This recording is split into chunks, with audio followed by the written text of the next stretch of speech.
Oye, muchas gracias. Me hubiera encantado que esto hubiera sido como bien conversado, pero parece que es más unilateral. Pero al final parece que hay una ronda de preguntas y ahí podemos discutir más.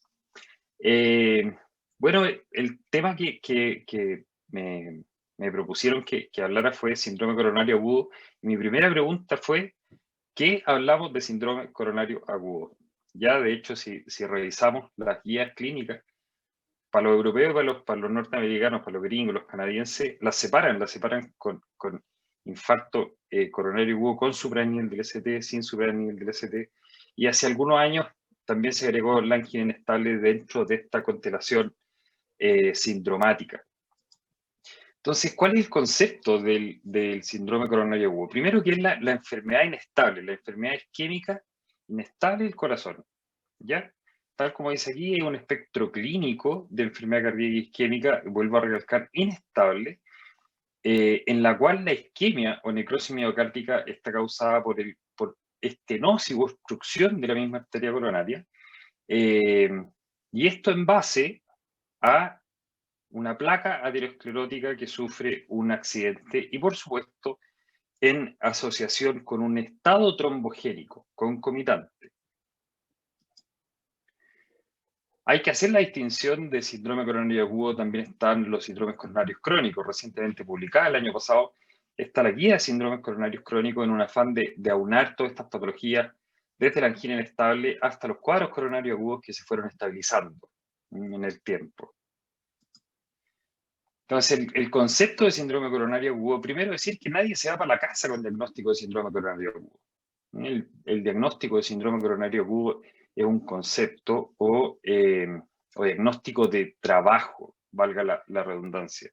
Eso implica que yo parto con este enfoque diagnóstico y necesito llegar a un diagnóstico propiamente tal, ¿ya? Un diagnóstico etiológico, no sindromático. Y con esto, tal como sale acá, para hacerlo sucinto, para tener bien claros los conceptos, lo primero es el electrocardiograma, que nos acompaña hace más de 100 años y pese a eso sigue siendo muy vigente hoy en día y es el primero que nos hace la diferencia entre esta constelación de diagnósticos, si tiene elevación del ST o no tiene elevación del ST. Entonces ahí partimos con los diagnósticos etiológicos iniciales. Y luego vamos más precisamente a los biomarcadores cardíacos y ahí ya tenemos el espectro completo de la enfermedad. Ojalá fuera tan fácil, esto yo creo que varios de ustedes, a mí especialmente en los turnos me toca verlo varias veces y por supuesto todos los turnos. ¿Qué podemos decir de la epidemiología de esta enfermedad? Primero que es súper frecuente, ya 1/3 de las personas del mundo se muere por esto, eso ya todos lo saben, especialmente en el mundo occidental. Desconozco el motivo, pero a los orientales, especialmente a los japoneses, la incidencia de síndrome coronario agudo es más baja. Es una enfermedad grave, ¿ya? Y un enemigo silente, y uno no sabe cuándo va a venir, la gran mayoría de las veces. Estos son los datos que puedo encontrar, los datos chilenos, tienen algo más de 10 años. El registro de la doctora Nasal. Aquí podemos ver que, primero, a ver, esto lo hizo en base al registro DAIS para diagnóstico. ¿Qué saca acá? ¿Qué datos podemos obtener de este estudio? Primero, ya que es frecuente. Segundo, que es grave.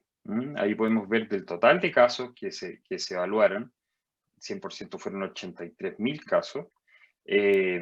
Ahí podemos ver que primero hay un montón de pacientes, casi un poco más de un cuarto de los pacientes, que mueren antes de llegar al hospital. Los que consultan, alrededor del 70%, 10% muere antes de hospitalizarse. Y lo que nosotros vemos es que se muere durante la hospitalización alrededor de un 8,3%. Yo trabajo en una unidad coronaria y en realidad uno cuando pasa por ahí ve que los pacientes están como sentados mirando el sol, la gran mayoría.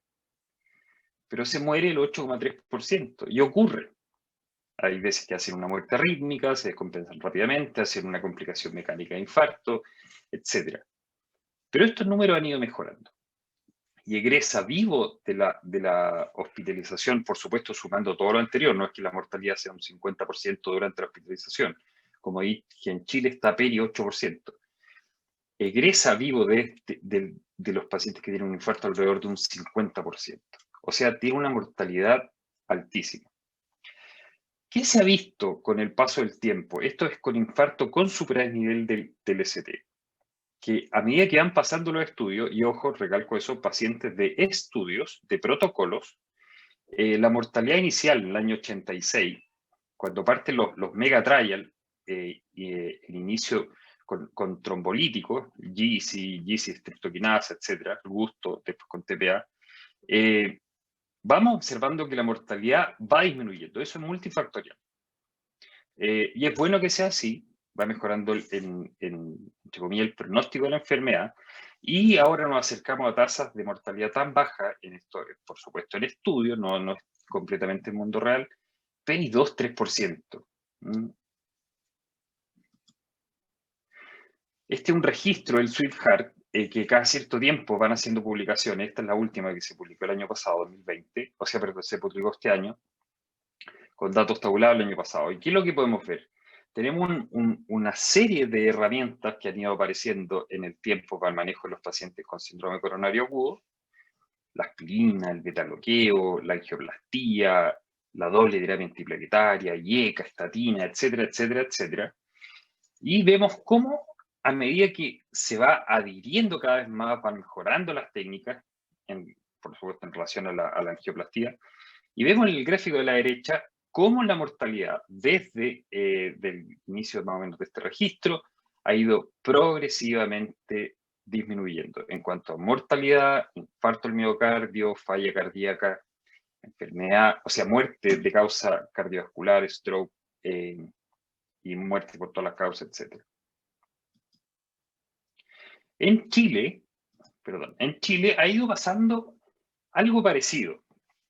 Como podemos ver, este estudio también de la doctora Nazar, es un estudio en pacientes con infarto, ¿ya? Primer evento, y los separa en nivel socioeconómico, y ahí, por supuesto, como aparece en la gráfica, están separados por sexo, hombre o mujer.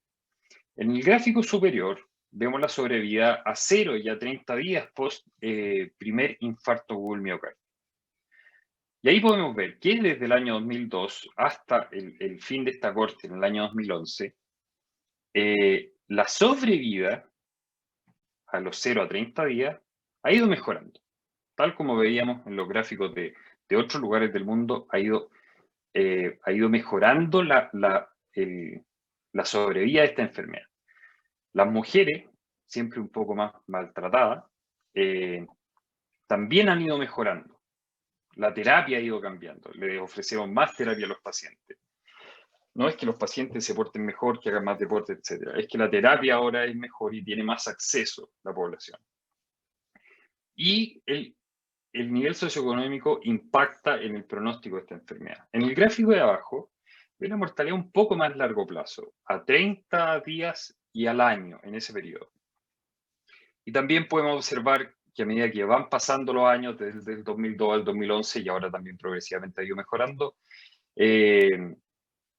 todos los niveles socioeconómicos y hombres y mujeres van mejorando la sobrevida.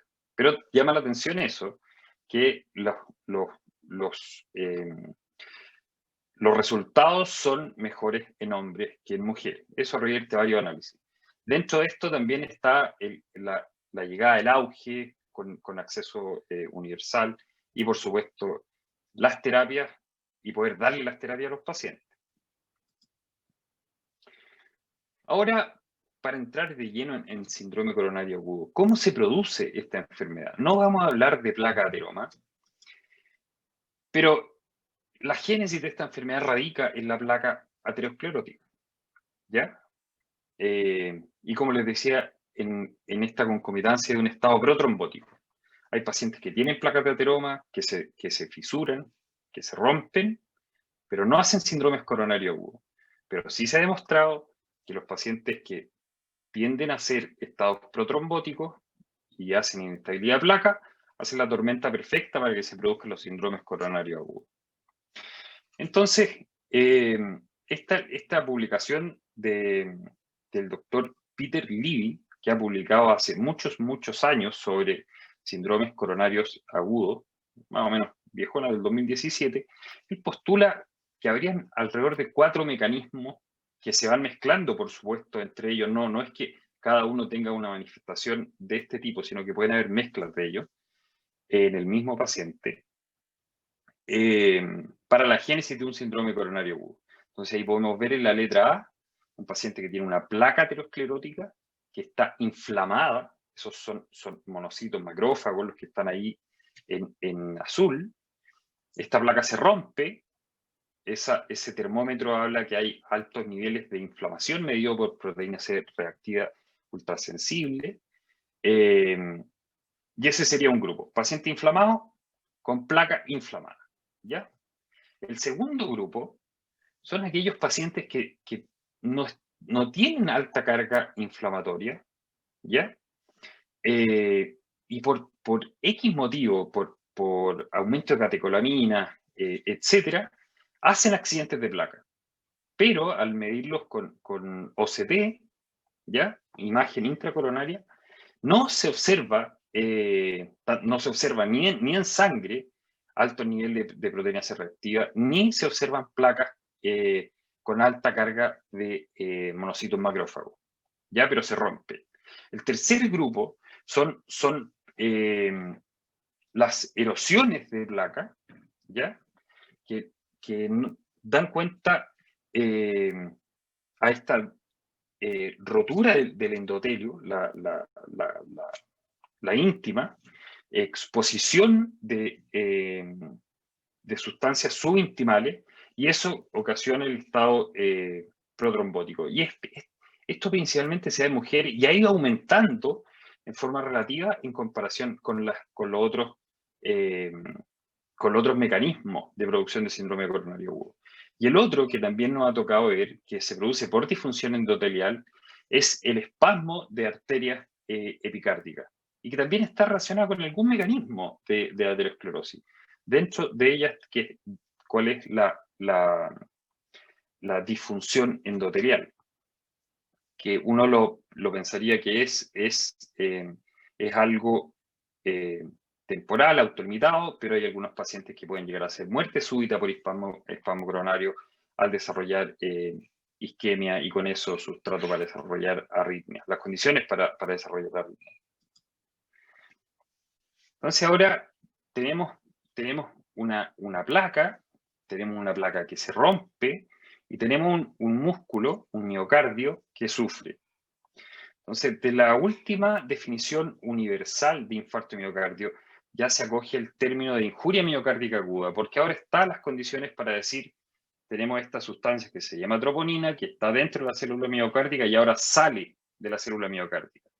Entonces, esa alteración en la célula miocárdica, esa lesión en la célula miocárdica, esa injuria, la célula miocárdica ahora ya se puede medir, se puede objetivar con la troponina, con el advenimiento de la troponina ultrasensible.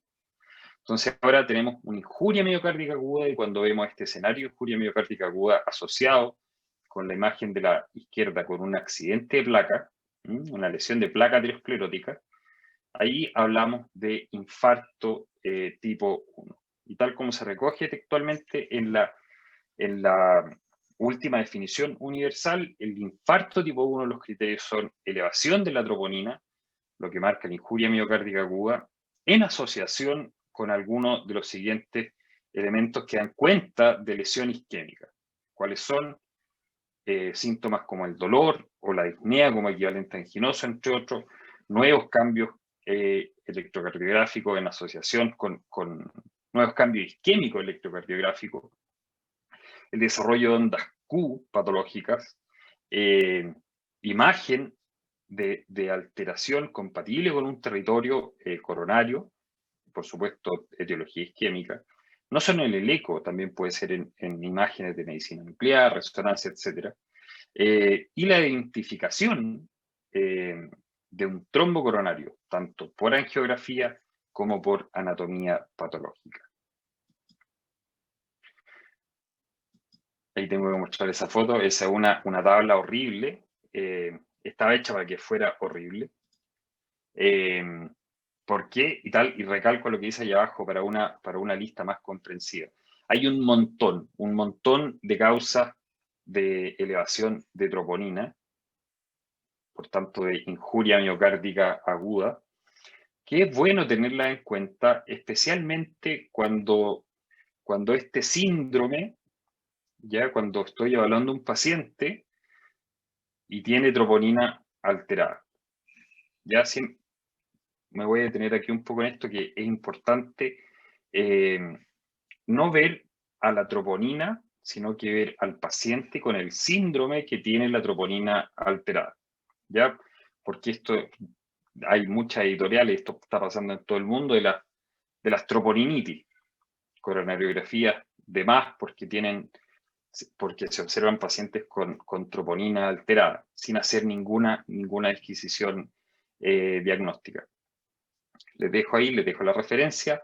Esta lista es enorme, pero tal como lo dice la definición mundial de infarto, esto es injuria miocárdica, y cuando lo asociamos, cuando lo contextualizamos, podemos decir infarto tipo 1.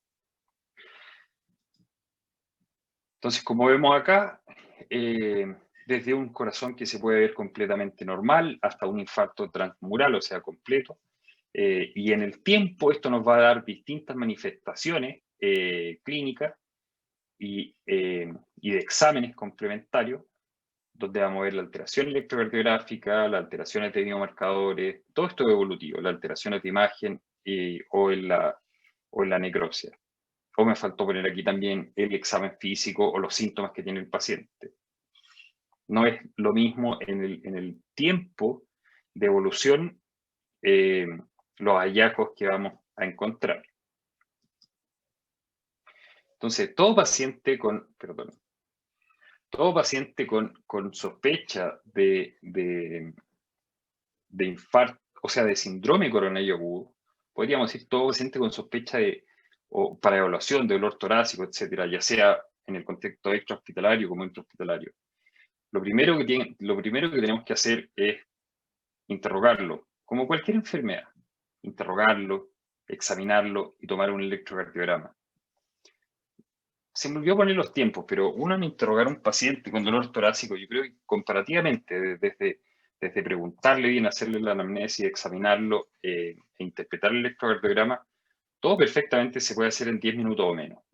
Pero yo creo que lo fundamental es dirigir nuestra energía inicialmente hacia la entrevista, hacia la anamnesis y evaluar bien el tipo de dolor, los síntomas acompañantes, si hizo síntomas neurovegetativos o no, las irradiaciones, todo lo que es dolor torácico típico y por supuesto al tiro empezar a hacer el posible diagnóstico diferencial según lo que nos va contando el paciente. Después realizamos el examen físico y por supuesto, tal como lo vimos inicialmente, dentro de este diagnóstico de trabajo, nuestro pilar inicial es el electrocardiograma. Y luego, por supuesto, la toma de sangre, y esto no debe demorar nunca luego de la interpretación del electrocardiograma, en el caso que sea necesario, la siguiente terapia que puede ser la terapia de reperfusión. Entonces, como dije en el primer paso, vamos a separarlo con o sin superar el nivel del ST, después evaluamos riesgo y ahí vamos al tiro definiendo terapias. Eso como resumen general. Como les decía, este paper ya salió hace 5 años atrás, en JAMA, sí. Y habla de una revisión sistemática sobre si este paciente tiene o no síndrome coronario agudo. Y al final lo que concluye el autor es que en los pacientes con sospecha de síndrome coronario agudo que se presentan en el servicio de urgencia, la historia, el examen físico y el electrocardiograma por sí solo no pueden confirmar o excluir el diagnóstico de síndrome coronario agudo. Se desarrollaron otros scores, especialmente el HART, el TIMI, el GRADE, etc., que incorporan esto estamos hablando del 2015, la troponina cardíaca y eso le agrega más información diagnóstica. Por supuesto, pero siempre hay que recalcar que esto es un síndrome, entonces pasa porque le estoy creyendo a la enfermedad.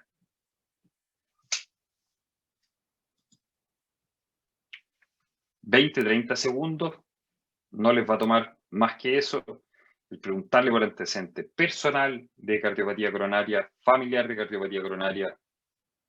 Importante es la carga tabáquica, porque es de los principales factores de riesgo para desarrollar esta enfermedad.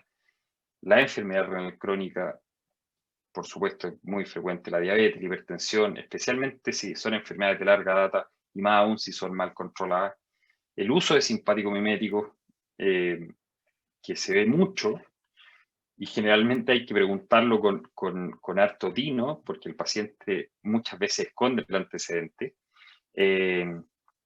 También, por supuesto, la alergia, los fármacos que están en uso, sildenafil, etcétera, que pudieran tener alguna interacción severa con la terapia que podemos darle, y como les mencionaba, los antecedentes familiares. Esto por sí solo solamente hace como que la balanza se cargue un poquito más a si voy a creer que tiene un síndrome coronario agudo o si no, si es como un comodín. No me va a descartar bajo ningún punto que el paciente tenga o no tenga un síndrome coronario agudo. Y del examen físico, la gran mayoría de los casos, me atrevería a decir, el examen físico es negativo. Entonces, ¿para qué nos sirve examinar al paciente cuando tiene un síndrome coronario agudo? Porque si el paciente está bien, eso es pronóstico. Si no está taquicárdico, si no está hipotenso, son signos de buen pronóstico. Distinto el caso que teniendo un síndrome coronario agudo, está hipotenso, está taquicárdico, está taquipneico, está sudoroso, está mal perfundido. Y empezamos a meter en el territorio como del shock, propiamente tal, del shock cardiogénico y con todas las, perdón, del shock cardiogénico y con toda, por supuesto, la constelación de síntomas que puede tener y pronóstico. Y de lo cardiovascular propiamente tal, contratar higiene capilar, contratar lividez, contratar frecuencia cardíaca, presión arterial. Y de lo cardíaco, aunque es difícil y ahora hay tanto acceso a la ecoscopía, que todos deberíamos entrenarnos, cómo está el ritmo, si hay fibrilación auricular o no, recordar 5% de asociación de infarto con fibrilación auricular. El tercer tono, cuarto tono, si hay galope o no, si hay soplo o no, pensando en complicaciones, tanto por falla de bomba como otras complicaciones mecánicas del infarto. Y el electrocardiograma, como pilar de batalla, siempre hay que defenderlo. Esto lleva más de 100 años, desde el año 50 aproximadamente, que se ocupa en la evaluación de la cardiopatía isquémica. En la sospecha, antes de 10 minutos debemos tener un electrocardiograma. Y con eso definir si el paciente tiene un supranivel del ST, tiene algún signo de mal pronóstico electrocardiográfico de cardiopatía isquémica, o está normal, no es diagnóstico o tiene algunos cambios isquémicos de mayor o menor riesgo, pero que no tiene supranivel del ST. Eso es súper, súper importante porque son dos vertientes opuestas de la misma montaña que nos van a llevar a caminos en lo inmediato que son distintos. Entonces aquí tenemos un electrocardiograma, donde si lo vemos de buena primera, no vemos nada. Este está completamente normal. Un electrocardiograma normal no descarta síndrome coronario agudo, pero podemos obtener más información. El corazón no hay crecimiento de cavidad y no hay hipertrofia ventricular izquierda. No está taquicárdico. Eso lo dejamos contratado. Lo guardamos, lo dejamos bien contratadito. Distinto a este otro electrocardiograma, que salta a la vista, que si bien está en ritmo sinusal, no está taquicárdico, pero tiene un tremendo infarto anterolateral que se ve en las precordiales y en D1 y en ABL. infarto ya agudo y con algún tiempo. De hecho, vemos ya que cómo se ha ido amputando la R en la pared anterior. Y este electrocardiograma de acá, que tal como lo decía la definición antigua y actual, bloqueo de rama izquierda, nuevo, presumiblemente nuevo. Pero claro, hay otros signos para poder determinar si hay cambio isquémico asociado al bloqueo de rama, que puede no necesariamente ser isquémico. Y este es un bloqueo completo de rama izquierda típico. Y esto sí me gustaría que lo recordaran. Hay signos que, si vemos el A de acá, este es un supra de nivel del ST, perdón, es un supra de nivel del ST.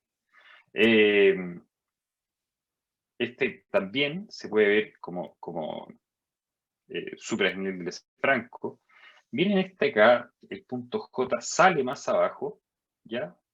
Pero es ascendente, ¿ya? Si esto es difuso, especialmente perdón, si es difuso, especialmente cuando se asocia con elevación del ST en AR, uno debe pensar en compromiso multivaso o de tronco o una DEA muy proximal, en mucha masa miocárdica.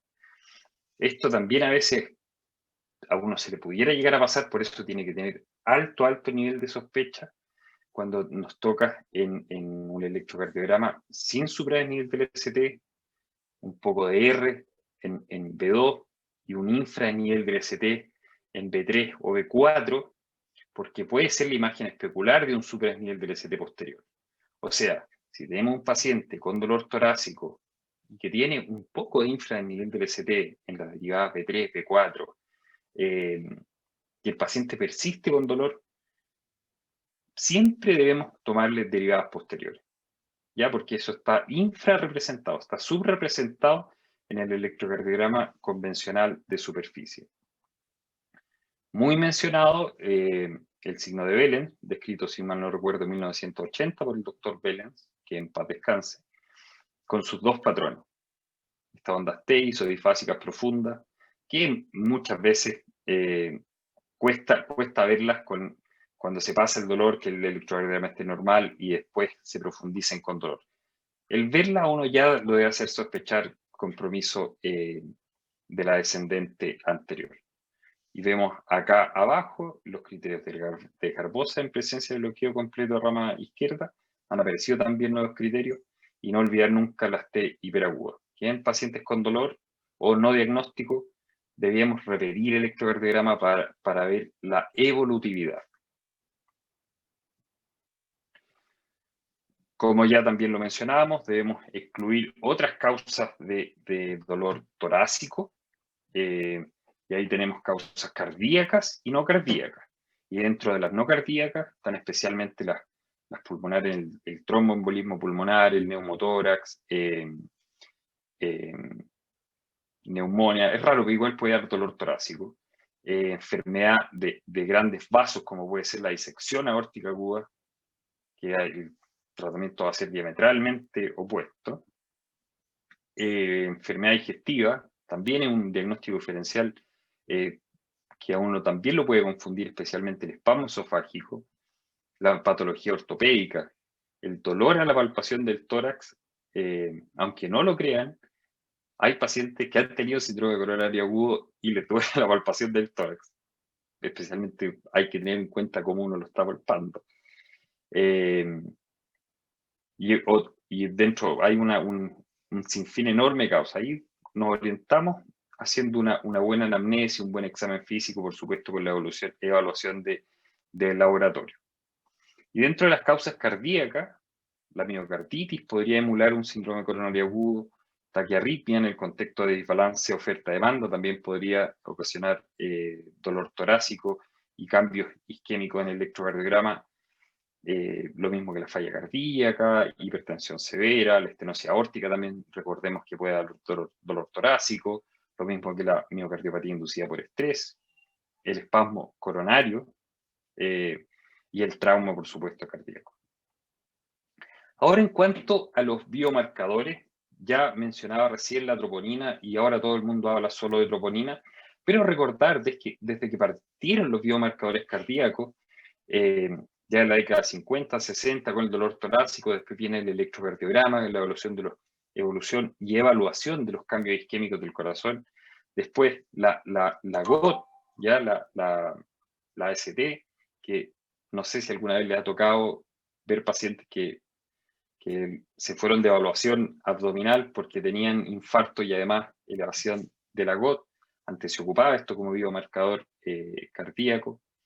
La CK total, que aún se ocupa, la LDH, ya también se encuentra dentro de la célula miocárdica, la mioglobina, después vino la CK-NB masa, luego viene la troponina en los años 90 y después se fueron perfeccionando los exámenes y llegamos a la troponina cualitativa de alta sensibilidad, que es la que la gran mayoría de las veces contamos en los centros grandes.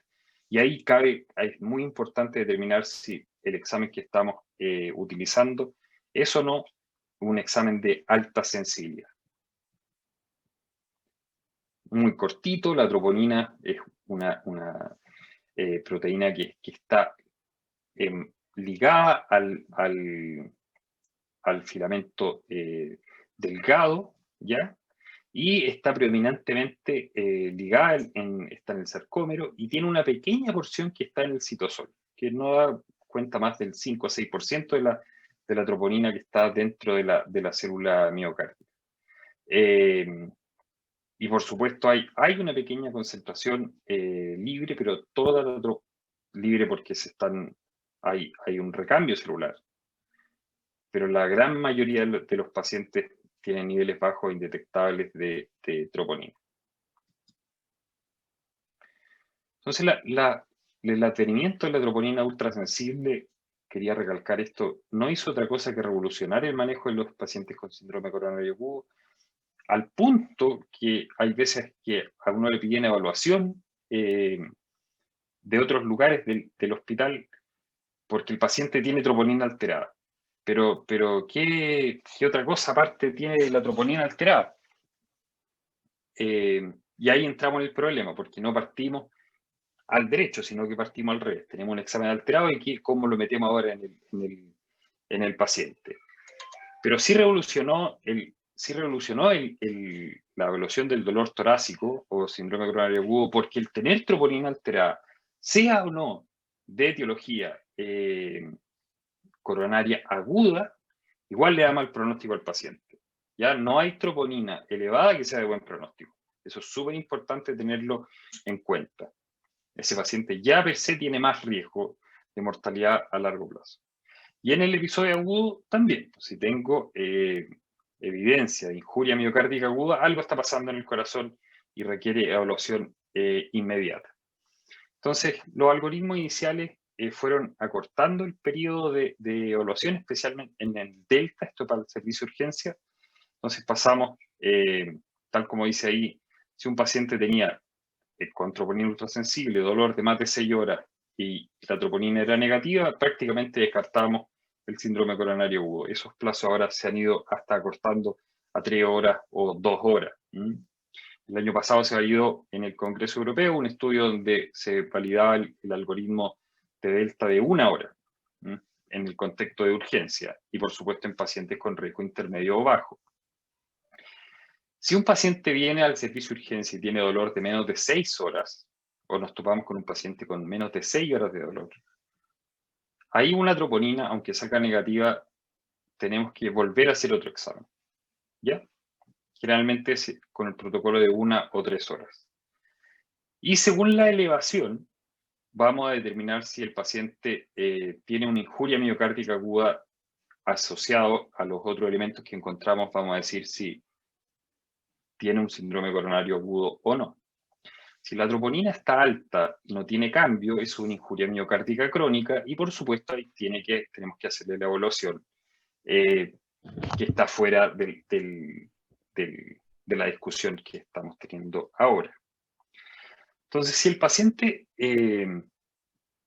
tiene troponina baja, o está libre de dolor, o tiene dolor que duró más de 6 horas y la troponina es baja, y es de riesgo ya evaluada por estos scores de evaluación de riesgo como el GRACE, el TIM, etc., de riesgo intermedio o bajo, podríamos el paciente darlo de alta y eventualmente hacerle un test no invasivo en forma ambulatoria.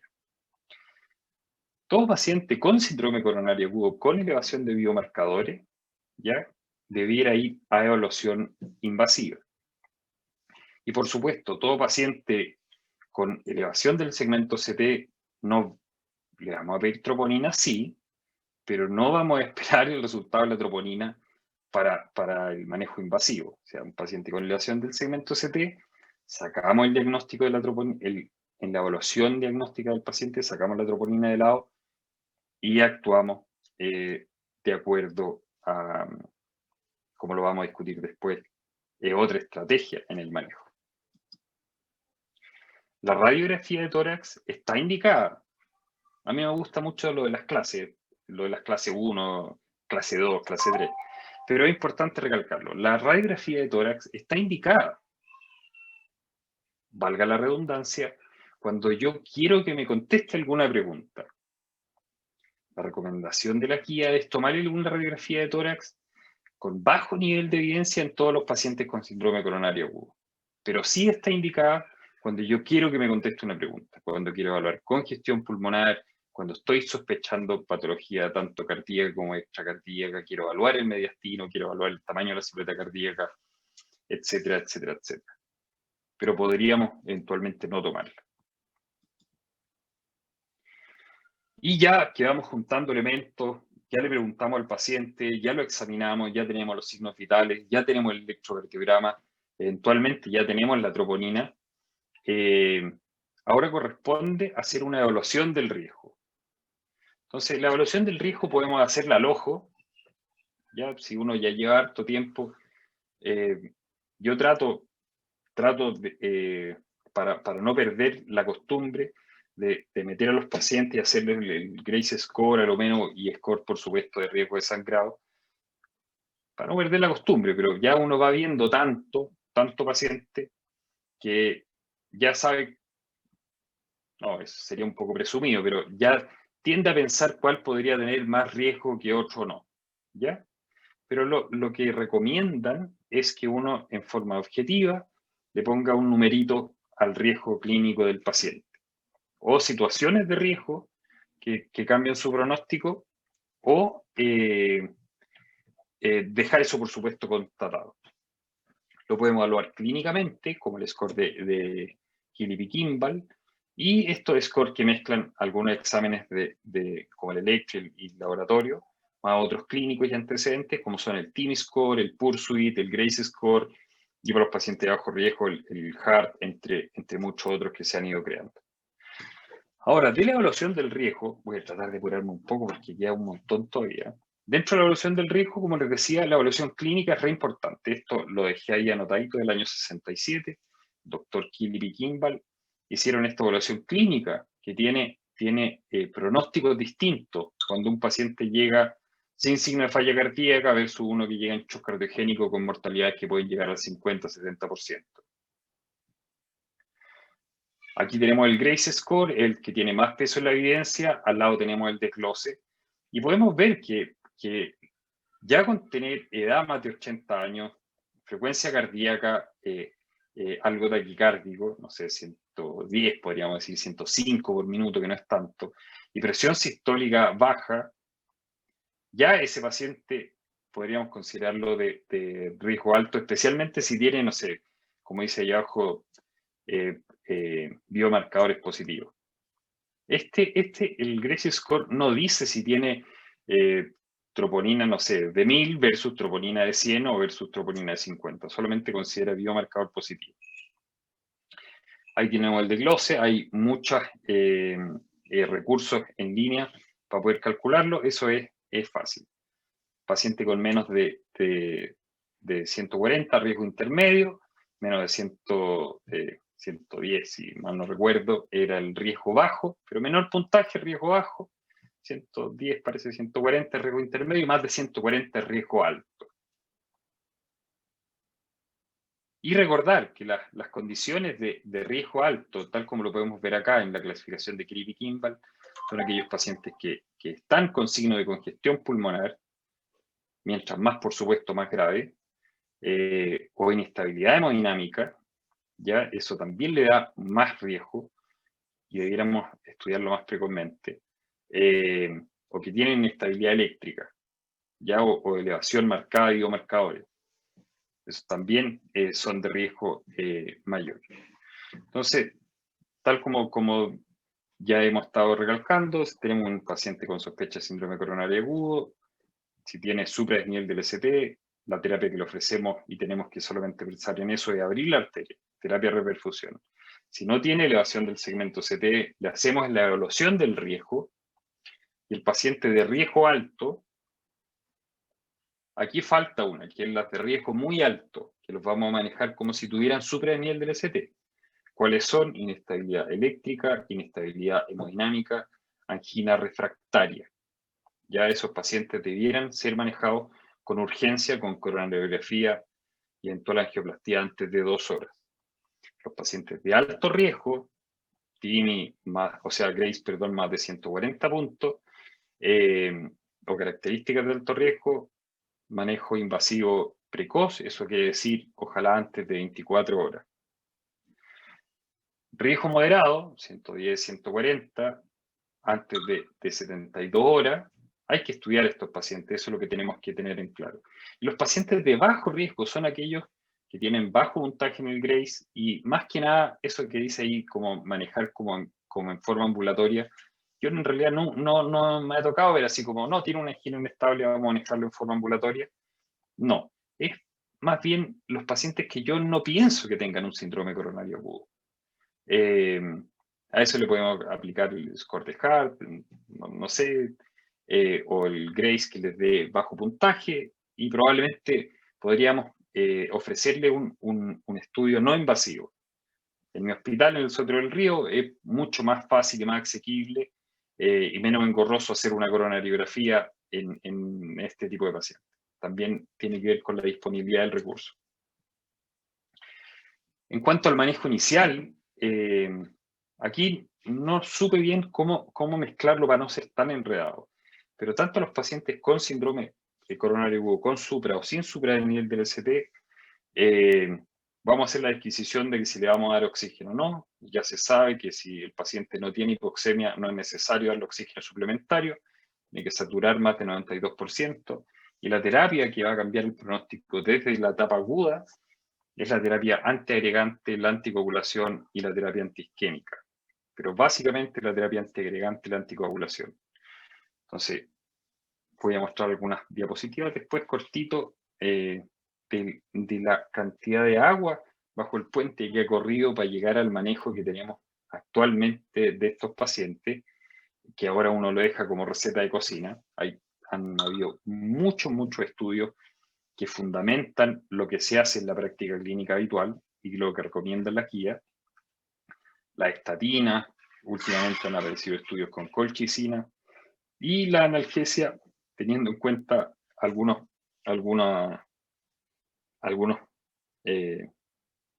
han vilipendiado un poco la morfina. Yo en realidad la ocupo súper poco, creo que haciendo la terapia que antes mencionábamos, la gran mayoría de los pacientes se controla el dolor y por supuesto se le da la terapia específica. Esta ya la había pasado. Esta de acá, agregación y anticoagulación, que esto es la base del estado protrombótico que se produce. Entonces, los anticoagulantes, hay evidencia al respecto que funciona, que mejora sobrevida, pero aquí lo principal es la terapia antiplaquetaria. ¿Ya? Y ahí están algunos targets que podemos ocupar. Ahora, de todas estas moléculas, de todas estas herramientas que tenemos al servicio del paciente, ¿cuál vamos a utilizar? Bueno, aquí están los montones, estos son los principales, y faltan algunos, por supuesto, estudios que fueron ciñendo, que fueron construyendo la terapia que está actualmente desde a finales de los 80 hasta la actualidad. Entonces, la aspirina está ultra recomendada en el manejo de prevención secundaria, con harto bemoles. De hecho, ya casi la estamos suspendiendo en prevención primaria, salvo algunos pacientes de alto riesgo. Tenemos clopidogrel, prasugrel, ticagrelor. Casi la gran mayoría contamos con el de los centros, tanto públicos como privados, podríamos decirlo. Acá en Chile se ocupa el clopidogrel. Prasugrel es súper poco. Brilinta también podríamos tener acceso a utilizarlo. Ahí están los mecanismos, pic de efecto, interacciones con el citocromo P50, si se metalizan por esa vía o no. La anticoagulación también, desde los años 90 que se estaba utilizando, con heparinas no fraccionadas como bajo peso molecular, ya hay que utilizarlo, eso ya está archi recomendado.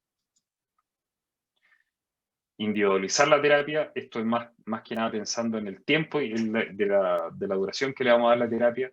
Pensemos que esta terapia es que aumenta el riesgo de sangrado, especialmente en los adultos mayores, y ahí tenemos, por un lado, los factores que están asociados con que tenemos que darle terapia, y por otro lado, tenemos los factores que nos hacen que con la terapia van a sangrar más.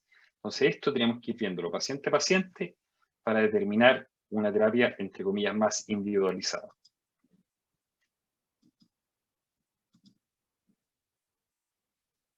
También esto en relación a lo mismo, a terapia individualizada, pues las puedo mostrar, les puedo mandar algunos papers. Y la recomendación actual, tanto de la guía europea como de la americana, es la que ahí aparece. Para síndrome coronario agudo, doble terapia tripletaria, casi de regla se les deja un año a no ser que tenga pero, como el alto riesgo de sangrado. Y la revascularización en el síndrome coronario agudo, sin elevación del segmento ST, se hace según el riesgo, tal como sale acá. Si el riesgo es muy alto, se maneja como si fuera infarto con supradestinil del ST y se le hace terapia invasiva inmediata, antes de 2 horas. Si el riesgo es alto, antes de 24 horas.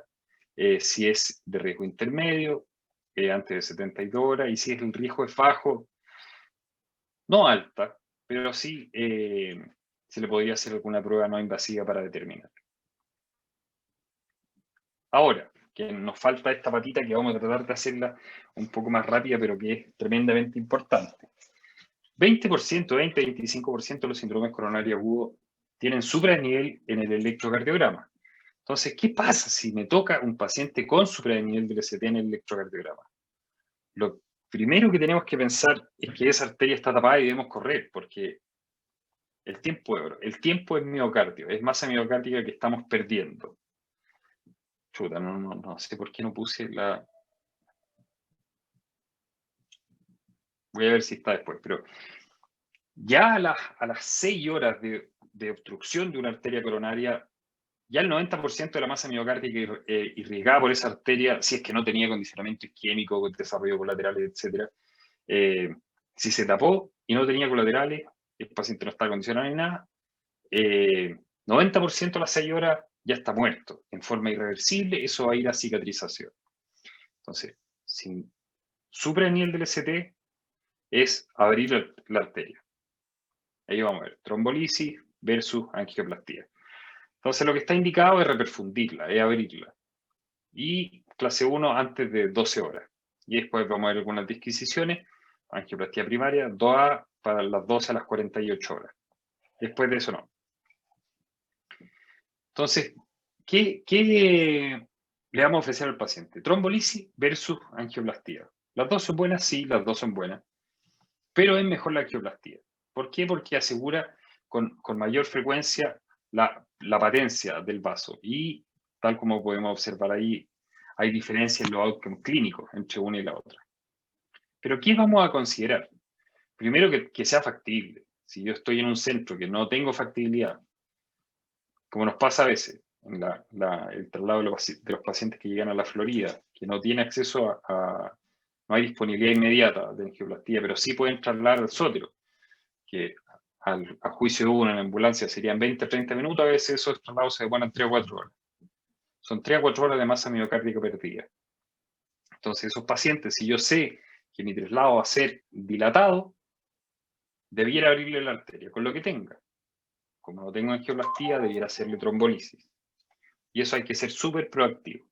Entonces, los factores que tenemos que considerar son el tiempo de inicio de los síntomas, cuánta disponibilidad tengo en mi centro o si traslado al paciente, el riesgo clínico de sangrar, en el caso de la trombolisis, el riesgo de sangrado o contraindicaciones de la trombolisis. Eso sí hay que andar con la hojita de contraindicaciones para tratar de revisarla y ser lo más seguro en la terapia que le estamos ofreciendo al paciente.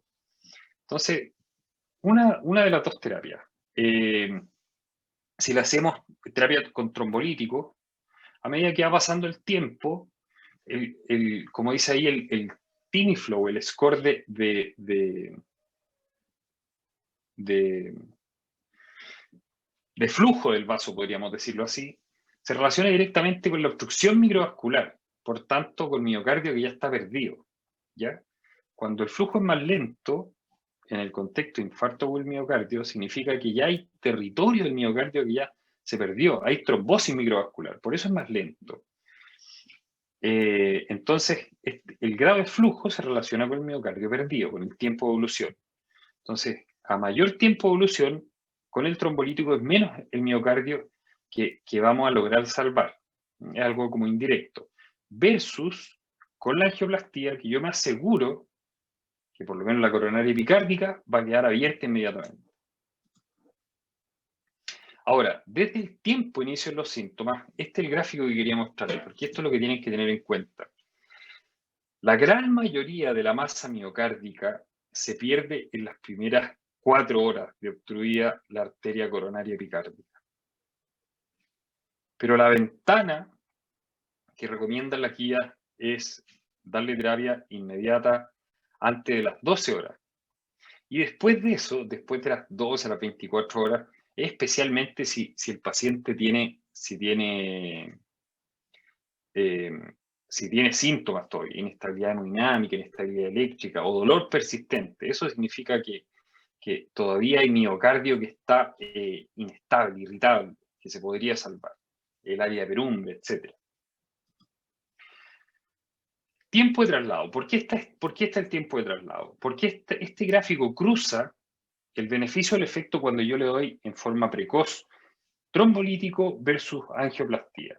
Y antes de las 2 horas, si yo al paciente lo someto a angioplastía versus lo someto a trombolisis, el resultado va a ser el mismo en cuanto a abrir la arteria, ¿ya? Pero es mejor porque asegura la patencia de la arteria, la permeabilidad de la arteria, más la angioplastía. O sea, si estoy en un centro y le puedo hacer angioplastía, lo que tengo que hacer es angioplastiar al paciente y no inmediatamente hacerle trombolisis, a eso me refiero. Pero antes de las 2 horas el resultado es similar. Perdón.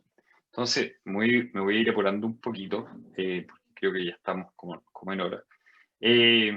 Aquí los tiempos que tenemos que manejar son, primero, cuando tengo sospecha, el electro tiene que ser inmediato y evaluado inmediatamente. Segundo, si tiene infarto con supranivel del ST, tengo que definir cuánto tiempo tengo para hacerle la angioplastía en mi centro o en el centro más cercano. Esto es menor o mayor de 120 minutos. Si el tiempo es menor a 120 minutos, inmediatamente tengo que activar hemodinamia para llevarlo a pabellón, ¿ya? Y ahí que la guía esté cruzando la lesión, o sea, reperfundiendo la arteria, ojalá entre 60 y 90 minutos. Eso es un estándar. Si es más de 120 minutos, como les decía, chuta, ahí está, no hay ambulancia, estoy en la Florida y necesito mandarlo al Sotero.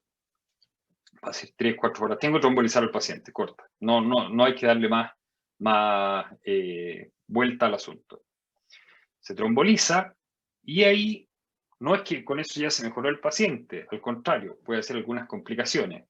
Dentro de ella es que el paciente no reperfunda y hay que mandarlo inmediatamente a angioplastía rescate.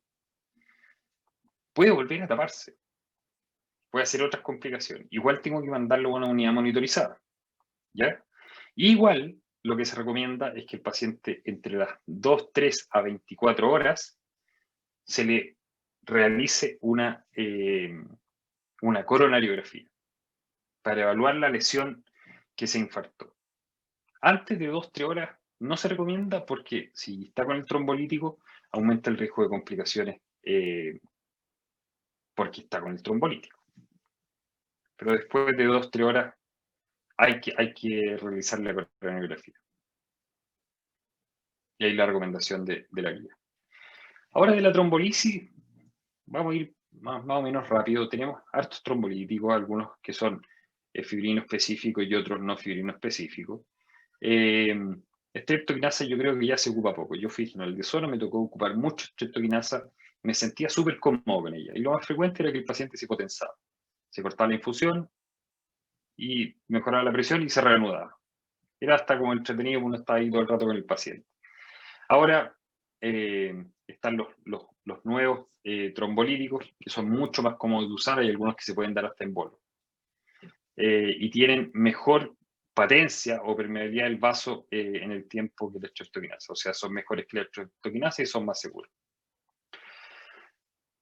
Factores de riesgo asociados con la trombolisis. Complicaciones mayores, como principalmente la hemorragia intracraneana, a la que más le tememos, pero a Dios gracias es poco frecuente, es decir, 5%.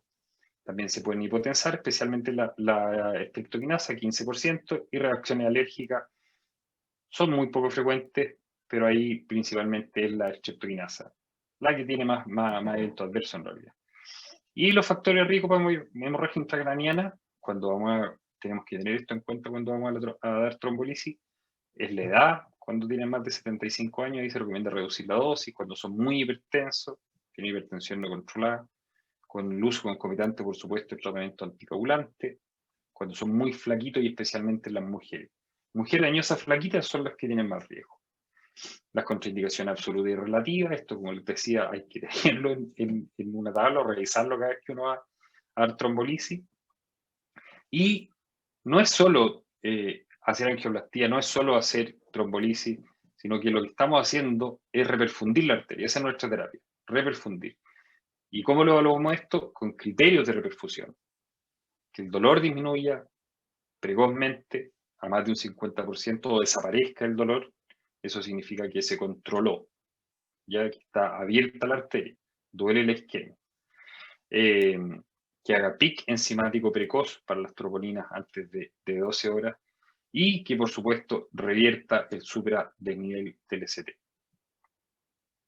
Entonces, para ir resumiendo, en pacientes que empiezan con dolor torácico y tenemos un supradesnivel del ST, antes de 3 horas, 2-3 horas, tienen el mismo nivel de evidencia la angioplastía primaria versus la fibrinolisis, pero hay que tener en cuenta que es mejor la angioplastía. Entre 3 y 12 horas también podemos ocupar ambas alternativas, pero siempre si el tiempo de traslado es menor de 12 horas, o sea, menor de 2 horas, vamos a preferir la angioplastía. Y si pasan más de 12 horas, bueno, la angioplastía primaria, si el paciente todavía tiene síntomas de inestabilidad hemodinámica, eléctrica, o todavía tiene dolor, debiéramos intervenirlo precozmente. Si el paciente está asintomático, también se podría, pero eso es con menor peso de la evidencia. Y si ya el paciente tiene más de 2 días de infarto al miocardio, solamente está indicado la angioplastía en aquellos pacientes que siguen sintomáticos, que están inestables hemodinámica o eléctricamente. Y a los pacientes asintomáticos con un infarto ya constituido, o sea, un infarto reciente, de más de 48 horas y asintomático, no debiéramos hacerle angioplastía. Sé que hablamos una tremenda cantidad de información, hablamos de síndrome coronario agudo, tratando de aunar son 3 patologías, pero es una tremenda constelación de información. Discutimos harto de la importancia de la estratificación del paciente, del electrocardiograma, de los biomarcadores, principalmente como es la actualidad de la troponina, y del manejo. el manejo general del infarto sin supradesnivel del ST y del infarto con supradesnivel del ST, poniendo énfasis en la terapia de reperfusión, en el caso del supradesnivel del ST, que sea inmediata, y del y el sin supradesnivel del ST o angina inestable, que haga, por supuesto, por evaluación del riesgo de los pacientes. Perdón si me pasé como 15 minutos. Muchas gracias, doctora. Estaba muy interesante y clara su exposición. Sí, lamentablemente estamos un poco cortos de tiempo, pero vamos a anotar todas las preguntas y se las haremos llegar para que así los asistentes no se queden colgando.